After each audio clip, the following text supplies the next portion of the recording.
Si vous avez déjà un peu navigué sur cette chaîne, vous savez qu'un épisode de Rétro Découverte a déjà été attribué à un scooter Manurin. C'était une vidéo que j'avais fait un peu à la volée et comme je ne savais pas où la classer sur la chaîne, je l'avais appelée Rétro Découverte numéro 1. Et même si elle reçoit actuellement une assez bonne audience par rapport à d'autres vidéos, elle me paraît aujourd'hui très incomplète et en tant qu'Alsacien, fier de son patrimoine, je me devais de corriger le tir en remettant le couvert dans cet épisode que je vous présente aujourd'hui. Alors si vous êtes passionné comme moi de véhicules anciens, que vous voulez tout savoir sur les scooters Manurin, alors restez avec moi pour ce 15e épisode de Rétro Découverte. N'oubliez pas de vous abonner à la chaîne Les Fous des Pistons pour ne pas louper les prochaines vidéos.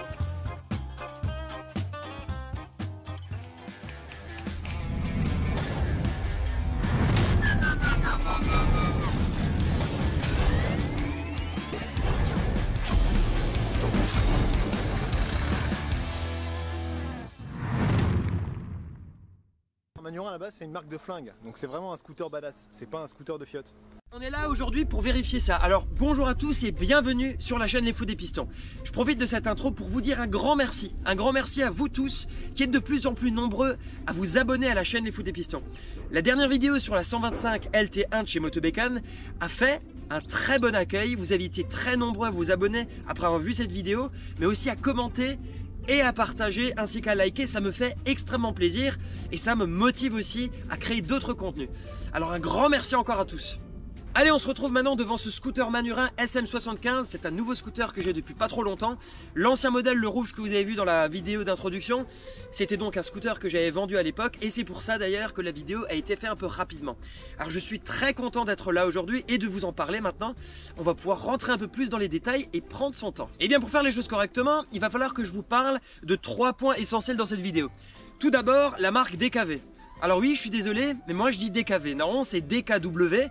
Mais tout comme BMW, ici on est en Alsace et les W on les prononce V. Donc pour moi c'est BMW, DKV, etc. Donc on va parler de DKV, on va parler des scooters à grande roue en général et on va bien sûr parler de Manurin.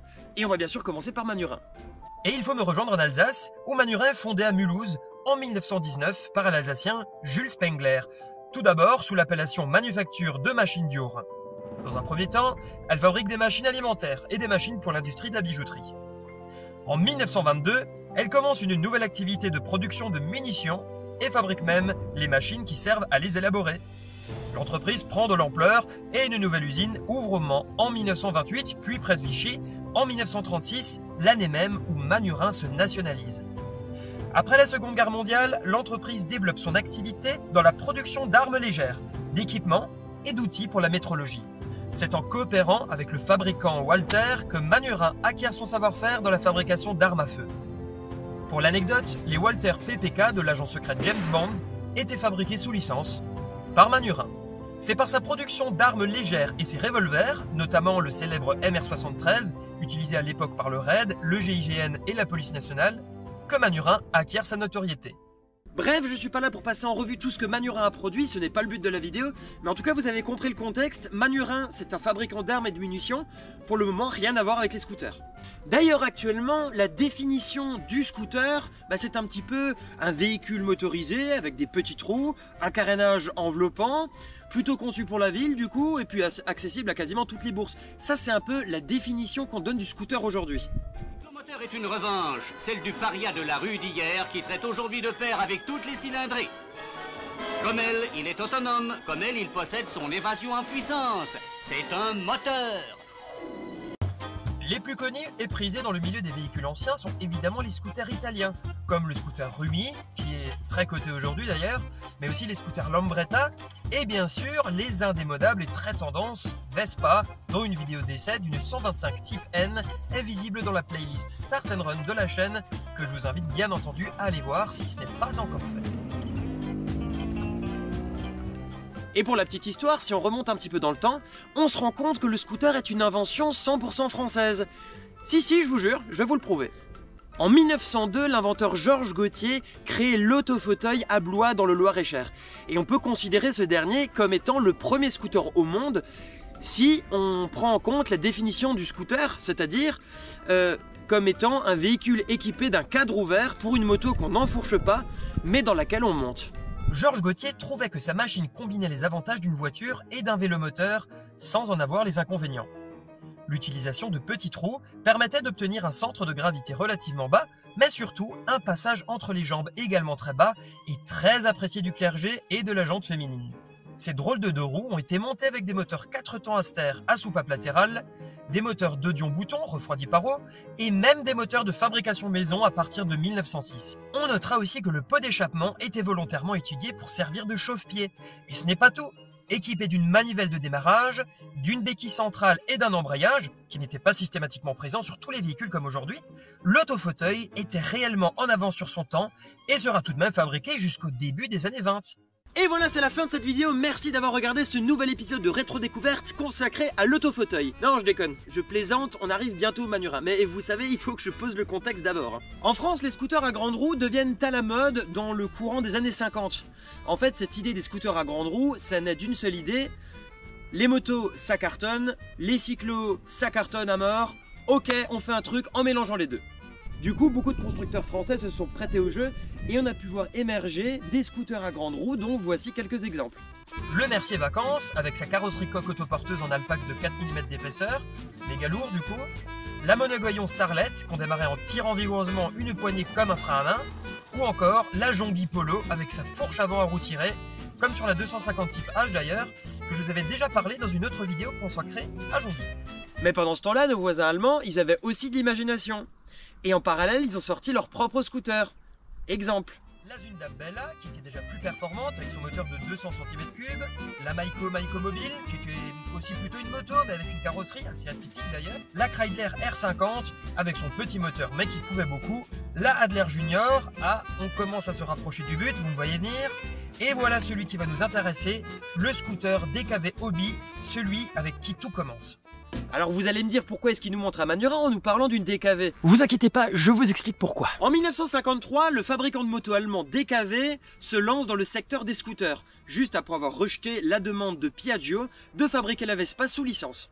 32 ans après le Lomos, sorti en 1922, DKV démarre la production d'un nouveau scooter baptisé Hobby fin 1954.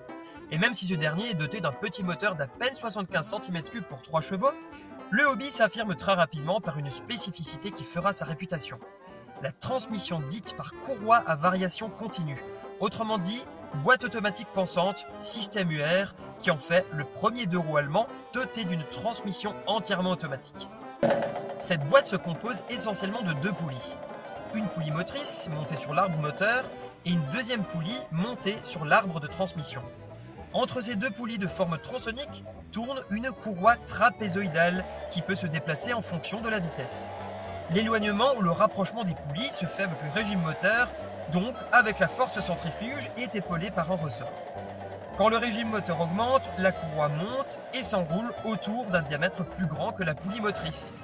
La possibilité de démultiplication se fait donc de manière quasiment infinie, proportionnellement au régime, ce qui permet d'exploiter au maximum la faible puissance du moteur. A noter que ce système à l'époque très novateur est toujours d'actualité aujourd'hui puisqu'il est utilisé sur quasiment tous les scooters, voire même quelques petites voitures.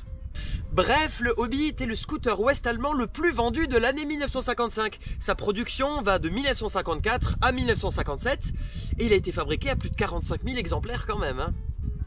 Maintenant, on se retrouve à nouveau en Alsace, on est en 1956 et là Manurin désire encore diversifier ses activités et entreprend de fabriquer le Hobby sous licence. Les scooters Manurin MR75 étaient nés et en 1958, DKV abandonne même la licence du Hobby et laisse l'exclusivité à Manurin. Et malgré la fameuse boîte pensante, les MR75 de chez Manurin et même les DKV Hobby avant ça n'étaient pas 100% automatiques. Et non, puisqu'au guidon à gauche on avait une poignée d'embrayage. Pour partir, c'est comme si on avait une vitesse, il fallait débrayer avec un filet de gaz. Et pour s'arrêter, c'est pareil, il fallait embrayer à nouveau. Alors Manurin, il a fabriqué un super truc qui s'appelle le Beltomatic intégral, pour se passer de cet embrayage manuel. Eh oh Jamy! C'est quoi le Beltomatic intégral? Les modèles qui ont reçu ce fameux embrayage automatique, ce sont les SM75, celui-ci c'en est un. Alors comment ça fonctionne? L'embrayage reste embrayé tant que le régime moteur ne monte pas les 1000 tours minute. Le problème, c'est que si vous démarrez le Manurin avec un filet de gaz, étant donné que la poignée ne remonte pas toute seule, eh ben vous risquez d'emmener le Manurin dans le décor, surtout si vous n'êtes pas encore dessus. Ce qui sera bien con parce que vous risquerez de faire des blessés, de faire beaucoup de casse autour de vous. Alors du coup, il y a une position ici, sécurité, c'est la position du milieu. Ça me permet de mettre le moteur à la masse par intermittence. Là du coup, le moteur, vous pouvez le démarrer en toute sécurité et il ne peut pas monter en régime, même si vous mettez plein gaz. Démonstration. Voilà. Là, je peux accélérer comme je veux, vous voyez, il se passe rien du tout. En revanche, une fois que je suis assis et que je suis prêt à partir avec la vie qui est montée, je me mets en position route.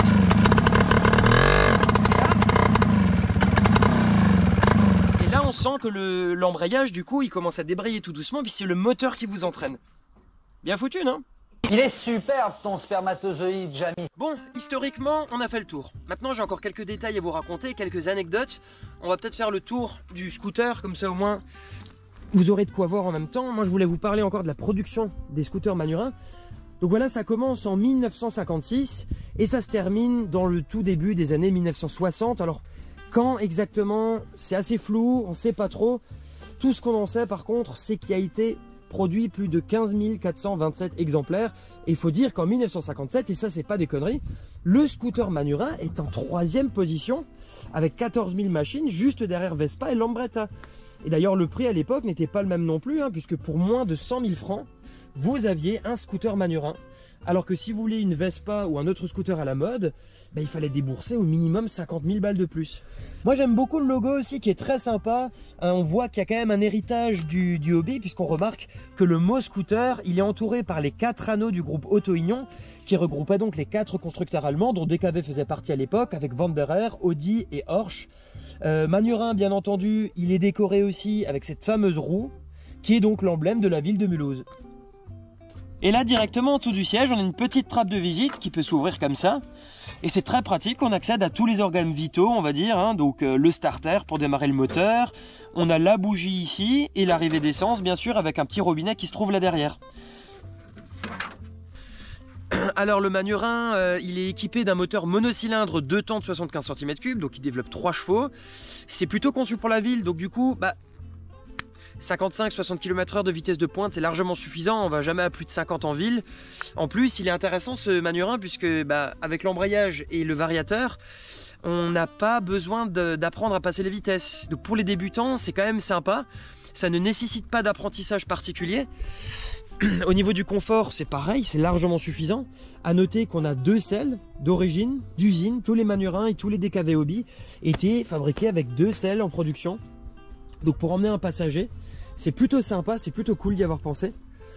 À l'avant, au niveau du confort, on a une fourche télescopique.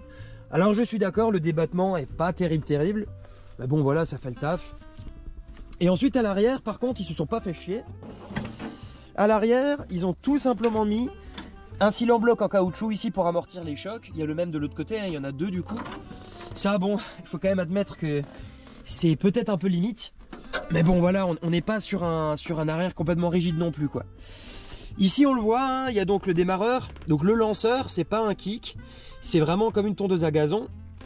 Il est refroidi par air. Donc les ailettes du ventilateur sont directement sur le volant magnétique. Et l'air en fait il est chassé par ce tube ici. Et je vais vous montrer par où ça sort. Et voilà le trou ici avec le conduit de l'air chaud qui est soufflé directement à l'extérieur.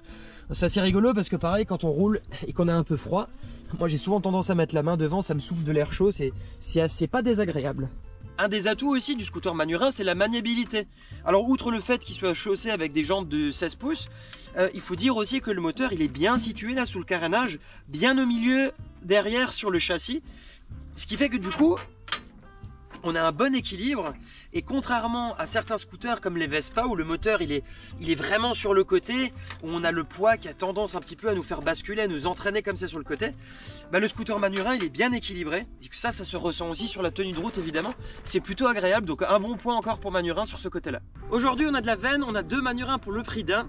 Alors on va pouvoir admirer ce MR75 qui est donc la version antérieure au SM75 que je vous ai présenté tout à l'heure. La différence comme je vous l'ai dit c'est qu'ici on a donc la poignée d'embrayage qui se situe à gauche sur le guidon et qui se fait donc de manière manuelle. On va suivre un petit peu cette poignée d'embrayage pour voir où est-ce qu'elle nous emmène. Alors comme tout bon vieux Manurin qui se respecte, on a les 2 vis à ôter pour monter la coque Et là, on arrive sur le moteur où on a évidemment le système d'embrayage. Et là, on voit bien l'action mécanique qui se fait grâce à la poignée qu'on a sur le guidon. Bon, on va pouvoir démarrer maintenant ces deux magnifiques engins. Le premier, évidemment, qui est complètement embrayé. Donc là, on a le moteur qui tourne librement. On peut donc accélérer, il se passe bien. Même en montant dans les tours, du coup, le scooter reste sur place. C'est normal, la commande d'embrayage est enclenchée. À côté, on a bien sûr le commodo sur sécurité. Donc là,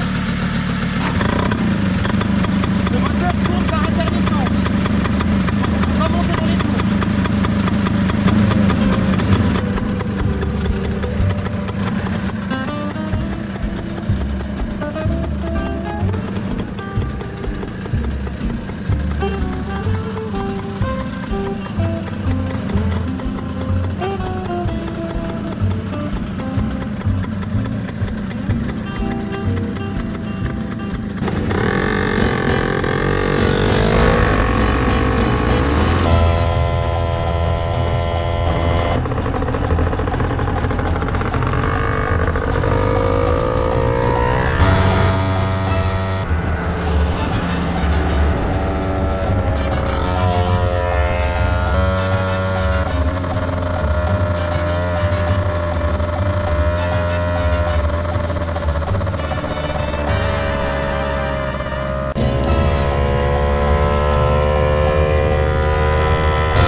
Un des atouts aussi du scooter Manurin, c'est la maniabilité.